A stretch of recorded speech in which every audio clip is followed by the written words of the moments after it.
muna po tayo mag-start sa bodega. Kasi pag hindi po natin mailagay ng tamang lugar, hindi talaga magkakasya yung mga gamit. Kaya kasi siyempre may nakapaling, nakaganyan, kaya hindi akala mo punong-puno na.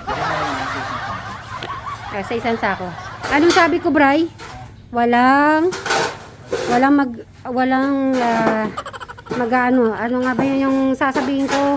Wag kang ano sa akin? Ano nga ba yung tawag?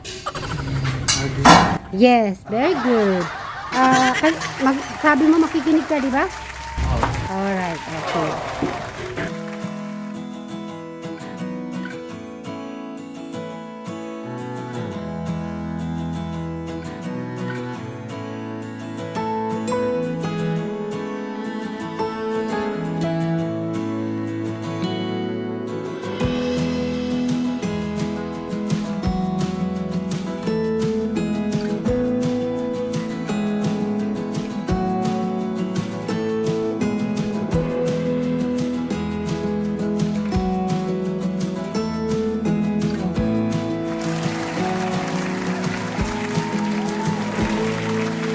Dali lang, bakit nakalugay yung book mo? May something. Nakaribang. At syempre, si Madam Sharon. Hi, good morning mga ka-Sweet Mary. Dito na naman po tayo. Alright. Ayan, syempre nandun si Sir Robin. Ito, Sir Robin. I-check natin ang dapat ma-check. Ang balak ko po ngayon ay nasa si Eric. Dito tayo. Ito, nakapag-ano na rin si Bright. I think anong ginagawa kaya dito? Ang gagawin natin project po ngayon, lahat, yung po sa bodega ni Bright, tatanggalin po natin yung laman na yon. Aayusin po yon para yung ibang gamit niya, yung nailagay namin sa mga box, ipapasok po natin. At may abangan po kayo kung anong gagawin ko sa kwarto ni Crystal at kung kanino mapupunta. Yan po. So yeah guys, pamilya na lang po. Bye! So yan, happy Monday! Yan, nandito na naman po tayo at sama-sama na naman tayo sa ating gagawin para ma-improve ang ating mga project. At may improve din kung ano ang dapat magawa ni Eric. Siyempre si Eric ay talagang gusto ko na talagang mapuspusan, na talagang maging natural na kanyang pamumuhay, na magawa niya na siya mag-isa, yung pangarap niya magawa niya na may confidence na sa kanyang sarili sa pag-guide ng kanyang kuya ni Brian Suba Vlog. Yung Brian Suba Vlog talaga. At syempre, abangan po natin si Bright. Galing po siya sa bukid. So baka nagre-rest. So lalabas na lang po yan pag okay na siya. Prepare lang po tayo at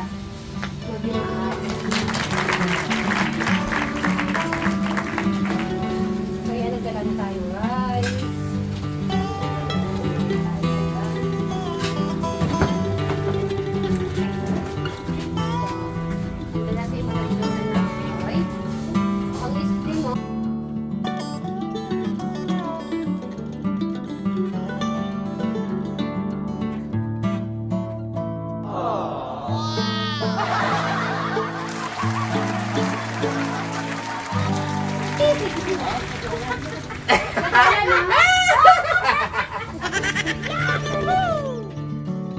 Habang kumakain po kami ng pansit, ang ano po namin, nag-usap na po kami ni Bri.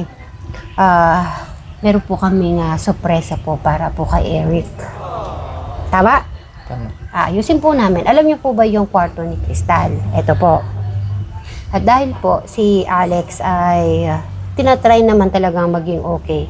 Kaya pababayaan muna po natin itong kwarto, ay yung sa sala at yung sa kwarto ni Eric. Kaya ang gagawin na po namin ni Brian at mga kasamahan ko po, ito po ang kwarto ni Eric, yun po ang gagawin natin na magandang-maganda with aircon, tiles, at TV. May TV po kasi doon sa bahay. Syempre, yun ilalagay natin. Excited ka na, Bri? Excited? Yes. Birthday gift na natin yun kay Eric. Kailan yung birthday ni Eric? July 4. Yun, July 4. July 4. Kasama natin siya nag-work. Kasama namin mag-work. Pero di namin sasabihin. Secret po yun. So, lilinisin muna po namin yung bodega muna. Para yung ibang gamit. Kasi yung mga ibang gamit sa kwarto ni Crystal na hindi ginagamit. Ilalagay namin doon. Tapos, yung pong lagayan. Uy! Natatawa ka. Natutuwa ka, no? Oo. Masaya ka para kay Eric. Yun. So, kaya, huwag mo sinasabi, baka ikaw yun, yung secret natin, bigla mong babanggitin kay Eric habang pag wala kami dito. Para para July, okay na yan. Tama? Yun po yung surpresa namin kay Enrico. Yan. Oo. Makain na tayo. Aayusin po namin yan. Ito yung sala. Alam mo yung napanood kong yung parang linalagay ng ganyan. Yung sa kwarto niya lalagyan natin ng tiles yun. Yung dito sa labas, yung paganyan, parang nakita ko, parang marble. Kain po tayo. Let's eat na. Ba't di ka nagpanset? So, nasa pansit eh. Hotdog?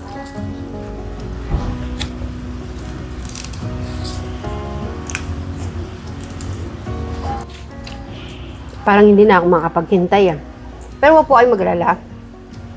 Aayusin pa rin po natin yung sa loob. Dahil naman si Crystal ay nakaijano naman po.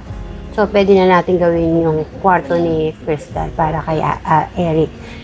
So, tapos, pag halimbawa, darating yung panahon, si Alex po natin, na natin admit. So, doon natin maayos yung kwarto ni Eric, ni Alex, at saka po yung sala. Sana that time ay maging okay na po ang lahat ng sitwasyon para po kay Alex po natin. Ngayon, ang gagawin natin to para isang kwarto. Okay? Makikinig ka ba sa akin lahat ng mga plano ko? Yes naman, para sa'yo, sa maging future wife ka. Ay! Nasaan yung future wife mo? Hindi ko nakikita. Nasa kanan, kaliwa, talikod. Nasaan? Kuha ko lang ang salamin. Nasaan? Nasa salamin? Nasaan? Hindi ko nakikita. Ikaw? Sige na nga, hindi pa tayo kumuha. May nabasa ako, hindi pala singleness yon. Ano? Certificate of no marriage daw. Yun, maraming salamat po sa inyong mga message. Hindi pa ako nakapag-heart pero nakapagbasa ako. Kukuha po, after po ng palay ni Bri, so kukuha po kami ulit at pag-aaralan po namin yung mga bagay-bagay na sabi ba may nabasa ako, hindi na kayo pwede mag-seminar kasi nasa tamang edad na kayo. Ang seminar pala sa mga lang siguro yun. Sa mga walang sa 16 years old, kung may nag-asawang siguro mas wala pa sa below 18. Hindi ko alam. Akala ko naman So yun. Thank you po sa mga message nyo po. Kain na po tayo ulit. Kain ka na.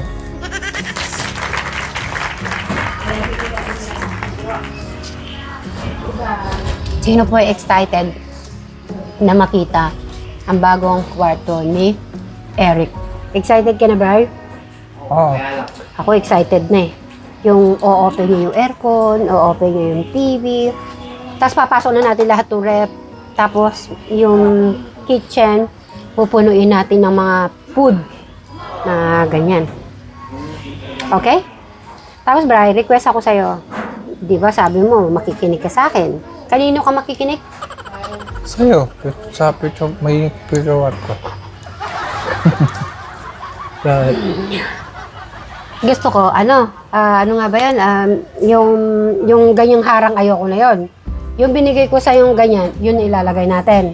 Bebenta natin sa bakal bote. wag. Parang, Ayaw mong gamitin, di bebenta ko. pag-gamitin na lang, parang yung sabo. Saan? Sabo. Sa bus? Labas. Diba? Ano, lapya?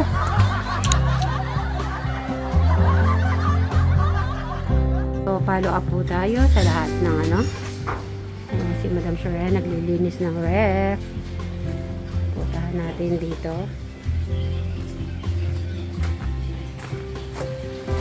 Ayan po, bumili po tayo ulit ng container para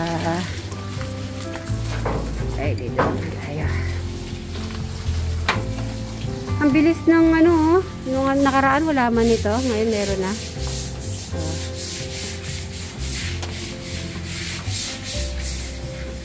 Ayan. So, general cleaning plus arrangement tayo ngayon sa mga bodega. Yung halaman na yung ba, ay tutub, ano na yan, mawawala po yung mga patay-patay ng ano yan. So yan ang anuhin natin. Sa ang tiles. Si Alex, tinatabi niya po, alam niyo po ba yung binili niya pong yung binili niyang ano, yung gabi. Di ba po, tinanggal na po sa lalagyan sa paso. Ayan na. Tinatabi niya pa po talaga to. Hindi ko alam kung ano pong gagawin niya dito. Ayan. So, kaya inayaan lang po namin.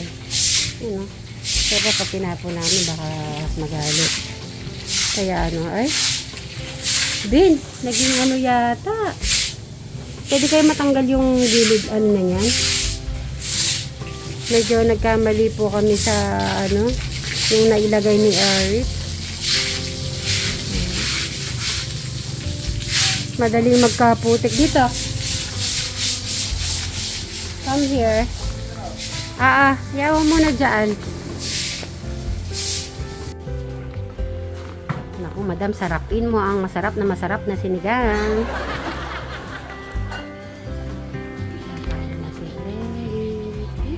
Erika, after mo dyan, ha? Huwag ka namin. Dito muna kami. Na ayusan atin yan. Pwede pag okay na kayo nga doon ni Ben. Pwede na. O-open ko lang kaya ano to. And I'll be on your arm. Let's go. Ito na.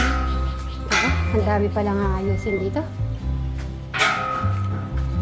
Okay, dali lang. Paano ba to? Lalabas to lahat. Kasi kailangan na maging ano to, kung ano yung mga dapat at saka hindi dapat para magsakto yung ibang gamit, yung mga importante uusog natin doon para hindi maano talaga si Brian sa mga gamit niya po kasi talaga yan.